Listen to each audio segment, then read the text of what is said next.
तपता रेगिस्तान सूरज सिर पर जलते अंगारों की तरह तपक रहा था। चारों तरफ रेत ही रेत, सुनहरी टीलों का समुद्र।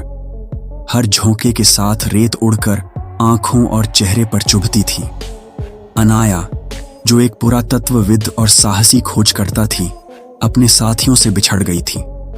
पानी की बोतल लगभग खाली हो चुकी थी और उसके कदम भारी होते जा रहे थे। उसके पैरों के निशान रेत पर पड़ते और अगले ही पल आंधी उन्हें मिटा देती। आसमान नीला नहीं बल्कि सफेद पीला धुंधला हो गया था। यह वह जगह थी जहां इंसान अकेला रह जाए तो पागल हो सकता है। लंबे भटकाव के बाद उसकी नजर दूर कुछ चमकती चीज पर पड़ी। पास जाकर उसने देखा कि वह एक लोहे का जंग खाया हुआ दरवाजे का छल्ला था, आधा रेत में दबा हुआ। अनाया ने हिम्मत जुटाकर रेत हटाई और एक पुराना दरवाजा खुला। दरवाजे के पीछे नीचे उतरने वाली सीढ़ियां थीं, जो ठंडी और अंधेरी गहराई में जाती थीं। नीचे पहुंचते ही उसे एक विशाल भूमिगत हवेली मिली। दीवारों पर रहस्यमयी चिन्ह खुदे हुए थे, जिन्हें छूते ही लगता मानो वे हल्की सी रोशनी छोड़ रहे हों।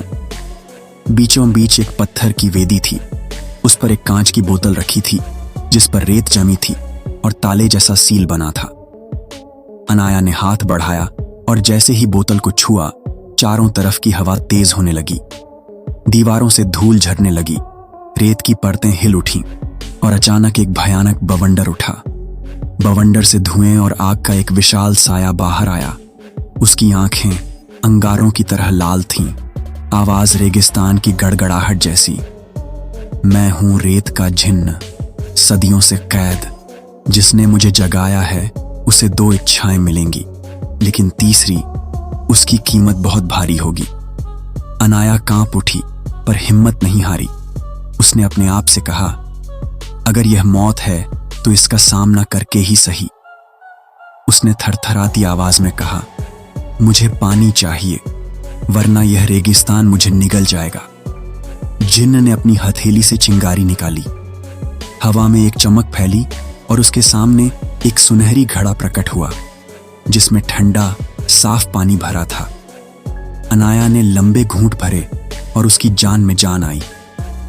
अब उसने साहस जुटाया और बोली, मुझे वह नक्शा दो जो इस रेगिस्तान के खोए हुए खजाने तक ले जाए। जिन्न मुस्कुराया। उसकी आंखें और चमक उठीं।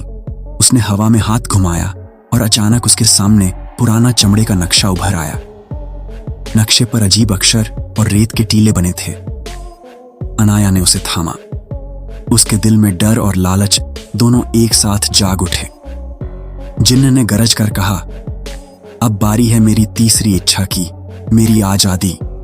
अगर तुमने इनकार किया तो तुम्हारा शरीर इस हवेली की रेत में बदल जाएगा और तुम्हारी आत्मा सदियों तक यहां भटकेगी। फिर जिन्न ने कहा, तुम्हें मेरे साथ संबंध बनाना होगा। इस बात को सुनकर अनाया के पैरों तलों जमीन खिसक गई। फिर उसने जिन्न से पूछा, मेरी जगह कोई आदमी होता तो भी तुम उसके साथ यही करते?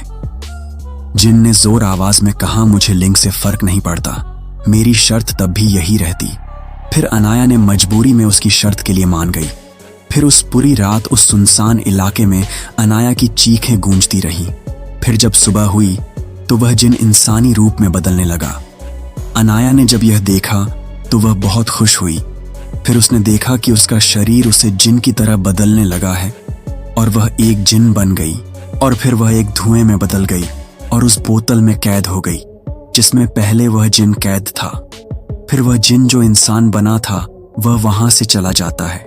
दरअसल उस जिन्न ने पूरी सच्चाई नहीं बताई थी, क्योंकि सच्चाई यह थी, जो इंसान उस जिन्न के साथ संबंध बनाता है वह खुद एक जिन्न बन जाता है। दोस्तों, आज की कहानी हमारी यही तक। अगर कहानी आपको अच्छी लगी हो तो वीडियो को लाइक करें और चैनल को सब्सक्राइब करना ना भूलें रोजाना ऐसी ही कहानी सुनने के लिए। धन्यवाद दोस्तों।